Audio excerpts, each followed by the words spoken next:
ఏంట్రా బాబు ఈ వింతలు?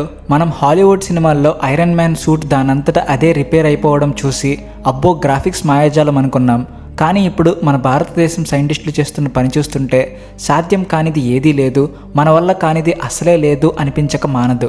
ఒక పక్క చూస్తే పాకిస్తాన్ వాళ్ళ బిహేవియర్ తిండికి తిమ్మరాజు పనికి పోతురాజు అన్నట్టు ఉంటే, మన భారతదేశం మాత్రం సైలెంట్గా ఉంటూనే సౌండ్ చేసే రేంజ్లో దూసుకుపోతుంది. అసలు రికార్డులు బద్దలు కొట్టడం అంటే ఏంటో మన ఐఐటి మరియు డిఆర్డిఓ వాళ్ళని చూసి నేర్చుకోవాలి. ప్రస్తుతం మన భారతదేశం తయారు చేస్తున్న 6వ తరం అంటే 6th జనరేషన్ యుద్ధ విమానాల కోసం 3 రకాల మైండ్ బ్లోయింగ్ టెక్నాలజీలను రెడీ చేస్తున్నారు. అమెరికా లాంటి పెద్దన్న దేశాలు కూడా కోట్లు ఖర్చు పెట్టి తలలు పట్టుకున్న వాళ్ళ వల్ల కాని పనిని మన భారతదేశం శాస్త్రవేత్తలు చాలా కూల్గా చేసి చూపిస్తున్నారు.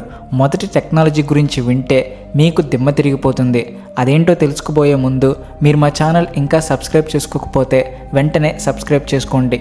కామెంట్ సెక్షన్లో జై హింద్ అని రాయడం మాత్రం మర్చిపోకండి. 6th జనరేషన్ యుద్ధ విమానాల కోసం వాడుతున్న ఆ ఫస్ట్ టెక్నాలజీ ఏంటో తెలుసా? Nano stealth coating. ఇది మామూలు పెయింట్ కాదు బాసు, ఇది ఒక అద్భుతం. సింపుల్గా చెప్పాలంటే మన చర్మం మీద చిన్న గాయమైతే కొన్ని రోజుల్లో దానంతటా అదే ఎలా మానిపోతుందో ఈ టెక్నాలజీ కూడా అంతే. విమానం బాడీ మీద ఏదైనా చిన్న క్రాక్ వచ్చినా గీతలు పడినా ఈ కోటింగ్ దానంతటా అదే సెల్ఫ్ హీలింగ్ చేసుకుంటుంది. అంటే రిపేర్ షాప్కి వెళ్లాల్సిన పనే లేదు. మామూలుగా స్టెల్త్ విమానాలకు మెయింటెనెన్స్ ఖర్చు తడిసి మోపెడవుతుంది. ప్రతి ఫ్లైట్ తర్వాత కోటింగ్ చెక్ చేసుకోవాలి. కానీ మన భారతదేశం తీసుకొస్తున్న ఈ టెక్నాలజీ వల్ల ఆ తలనొప్పి పోతుంది. యుద్ధంలో శత్రువుల రాడార్లకు దొరకకుండా మాయల మరాఠీల ఆకాశంలో చక్కర్లు కొడుతూ అవతలి వాళ్లకు చుక్కలు చూపించవచ్చు. చైనా వాడు ఎంత పెద్ద క్వాంటమ్ రాడార్లను పెట్టుకుని కూర్చున్నా సరే మన విమానాలను పట్టుకోవడం ఆకాశంలో చుక్కలు లెక్క పెట్టినట్టే అవుతుంది. ఇక రెండవది రెక్కల మార్ఫింగ్. ఇది పక్కా నేచర్ని చూసి కాపీ కొట్టిందే. కానీ కాపీ కొట్టాలన్న కళ ఉండాలి కదా. ఆకాశంలో పక్షులు ఎగురుతున్నప్పుడు సడన్గా టర్న్ తీసుకోవాలంటే అవి తమ రెక్కల షేప్ని మారుస్తాయి. అప్పటి వరకు ఉన్న విమానాలకు రెక్కలు ఫిక్స్డ్గా ఉంటాయి, కదలవు. కేవలం చిన్న చిన్న ఫ్లాప్స్ మాత్రమే కదులుతాయి. దీనివల్ల జాయింట్స్ ఎక్కువైపోయి మెకానిజం కాంప్లికేట్ అవుతుంది. కానీ మన భారతదేశం డెవలప్ చేస్తున్న ఈ కొత్త టెక్నాలజీతో విమానం రెక్కలు కూడా పక్షి రెక్కల్లాగా షేప్ మారుతాయి. దీనివల్ల లాభం ఏమిటి అంటే గాలిలో ప్రయాణించడం చాలా స్మూత్గా ఉంటుంది. ఎంత స్మూత్ అంటే దాదాపు 20% ఫ్యూయల్ సేవ్ అవుతుంది. ఇంధనం ఆదా అయితే విమానం ఎక్కువ దూరం వెళ్ళగలదు, ఎక్కువసేపు గాలిలో ఉండగలదు. పైగా జాయింట్స్ లేకపోవడం వల్ల విమానం వెళ్ళేటప్పుడు వచ్చే సౌండ్ కూడా తగ్గిపోతుంది. అంటే శత్రువుకి విమానం వస్తున్న సౌండ్ కూడా వినిపించదు. మూడవది ఫ్లై బై లైట్ టెక్నాలజీ. ఇప్పటి వరకు అందరూ ఫ్లై బై వైర్ వాడుతున్నారు, అంటే కాపర్ వైర్ల ద్వారా సిగ్నల్స్ పంపిస్తారు. కానీ ఫ్యూచర్ అంతా స్పీడ్ మీదే నడుస్తుంది. అందుకే మన వాళ్ళు డేటాని లైట్ రూపంలో అంటే కాంతి రూపంలో పంపించే టెక్నాలజీని తెస్తున్నారు. ఇది ఇప్పుడున్న దానికంటే 100 రెట్లు స్పీడ్గా పనిచేస్తుంది. ఎవరైనా మన విమానం సిస్టమ్ని హ్యాక్ చేయాలన్నా జామ్ చేయాలన్నా ఈ టెక్నాలజీ ఉంటే వాళ్ళ పప్పులు ఉడకవు. మన 5వ మరియు 6వ తరం విమానాల్లో ఇది ఒక గేమ్ చేంజర్ కాబోతుంది.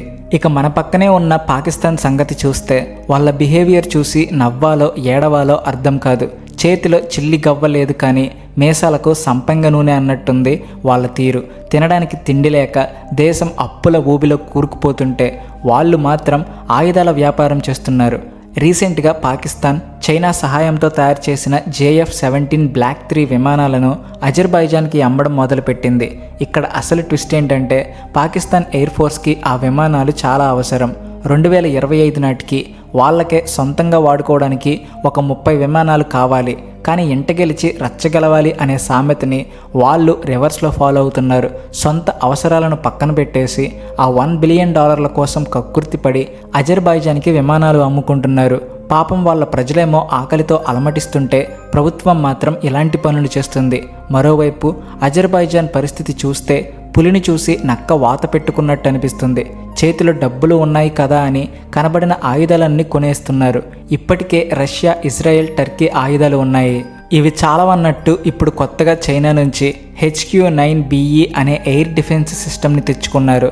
ఇన్ని రకాల దేశాల సిస్టమ్స్ని ఒకేసారి వాడితే అది ఎంత కన్ఫ్యూజన్గా ఉంటుందో వాళ్ళకే తెలియాలి. ఒక రకంగా చెప్పాలంటే అజర్బైజాన్ సైన్యం ఇప్పుడు ఒక కిచిడీలాగా తయారైంది. ఇది చూసి మన మిత్ర దేశమైన ఆర్మేనియా కొంచెం కంగారు పడుతుంది. ఎందుకంటే ఆర్మేనియా దగ్గర మన భారతదేశం ఇచ్చిన ఆకాశ్ సిస్టమ్ మాత్రమే గట్టిగా ఉంది. అందుకే ఇప్పుడు ఆర్మేనియా ఇంకాస్త అడ్వాన్స్డ్ వెపన్స్ కోసం మళ్ళీ భారతదేశం వైపు చూడాల్సిన అవసరం ఉంది. మన దగ్గర తయారవుతున్న ప్రాజెక్ట్ కుషా, లేజర్ వెపన్స్ లాంటివి ఆర్మేనియా తీసుకుంటే అప్పుడు అజర్బైజాన్కి గట్టి పోటీ ఇవ్వచ్చు. లేకపోతే ముందు నుయ్యి వెనక గొయ్యి అన్నట్టు తయారవుతుంది ఆర్మేనియా పరిస్థితి. ఇక యూరప్ వెళ్తే జర్మనీ మనతో మళ్ళీ దోస్తీ చేయడానికి రెడీ అయింది. గతంలో రైన్ మెటల్ అనే జర్మనీ కంపెనీ మన దగ్గర లంచాలు ఇస్తూ దొరికిపోయి బ్యాన్ అయింది. తప్పు చేస్తే తరిమి కొట్టాలి అనే రూల్ ప్రకారం మనం వాళ్ళని దూరం పెట్టాం. కానీ ఇప్పుడు పరిస్థితులు మారాయి. ఇప్పుడు ఆ బ్యాన్ ఎత్తేసి భారతదేశం మరియు జర్మనీ కలిసి కొత్త తరం స్టెల్త్ ట్యాంకులను తయారు చేయడానికి ప్లాన్ వేస్తున్నాయి. ఈ ట్యాంకులు కూడా రేడార్కి దొరకకుండా శత్రువుల బంకర్లను పేల్చేస్తాయి. అంటే ఫ్యూచర్లో మన ఆర్మీ దగ్గర కనిపించిన ట్యాంకులు ఉంటాయన్నమాట. ఆగ్నేషియా వైపు నుంచి ఒక గుడ్ న్యూస్ వచ్చింది. ఇండోనేషియా ఫైనల్గా మన బ్రహ్మోస్ క్షిపణులను కొనడానికి ఫిక్స్ అయిపోయింది. చైనా పెత్తనాన్ని తట్టుకోవాలంటే చేతిలో బ్రహ్మాస్త్రం ఉండాల్సిందే అని ఇండోనేషియాకి కూడా అర్థమైపోయింది. ఈ డీల్ వల్ల మన లక్నోలో ఉన్న డిఫెన్స్ కారిడార్కి మంచి ఊపు వస్తుంది. ఎందుకంటే ఆ క్షిపణులు అక్కడే తయారవుతున్నాయి. 2027 కల్లా ఇండోనేషియాకి సరుకు డెలివరీ అవుతుంది. ఇప్పటికే ఫిలిప్పీన్స్ మన కస్టమర్ లిస్టులో చేరిపోయింది. ఇప్పుడు ఇండోనేషియా జాయిన్ అయింది. చూస్తుంటే త్వరలోనే ఆసియా దేశాలన్నీ మన బ్రహ్మోస్ కోసం క్యూ కట్టేలా ఉన్నాయి. చివరిగా అదానీ డిఫెన్స్ గురించి ఒక మాట చెప్పుకోవాలి. బ్యాంకాక్ ఎక్స్పోలో వాళ్ళు పెట్టిన డ్రోన్లను చూసి అందరూ నోరెళ్ళబెట్టారు. ఎందుకంటే ఇవి గుంపులుగా వెళ్ళి దాడి చేసే స్వామ్ డ్రోన్స్. చీమల దండు ఏనుగుని చంపినట్టు ఈ చిన్న డ్రోన్స్ పెద్ద ట్యాంకులను కూడా పేల్చేయగలవు.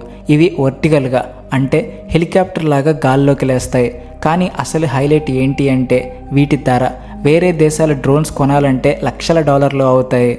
కానీ మన అదానీ డ్రోన్స్ మాత్రం యూనిట్ కాస్ట్ పరంగా చూస్తే కేవలం $50 రేంజ్లోనే పడతాయట. అంటే చాలా తక్కువ ఖర్చుతో ఎక్కువ విధ్వంసం సృష్టించవచ్చు. యుక్రెయిన్ యుద్ధం చూశాక అందరికీ డ్రోన్ల విలువ తెలిసిందే. ఇప్పుడు భారతదేశం ఇంత తక్కువ రేటుకి ఇస్తుంటే చిన్న దేశాలు కూడా ఎగబడి కొంటాయి. మొత్తానికి చూస్తే సీన్ రివర్స్ అయింది. ఒకప్పుడు మనం వేరే దేశాల వైపు ఆశగా చూసేవాళ్ళం. ఇప్పుడు ప్రపంచమే మన భారతదేశం వైపు చూస్తుంది. 2030 నాటికి డిఫెన్స్ ఎగుమతుల్లో మనం టాప్ ప్లేస్కి వెళ్ళడం పక్కా. మన సైంటిస్టుల టాలెంట్ ముందు ఎవరైనా బలాదూర్ అనాల్సిందే. ఈ వీడియో మీద మీ అభిప్రాయాన్ని కామెంట్ సెక్షన్లో రాయడం మర్చిపోకండి. జై Hind. Please like and share and also thanks for watching.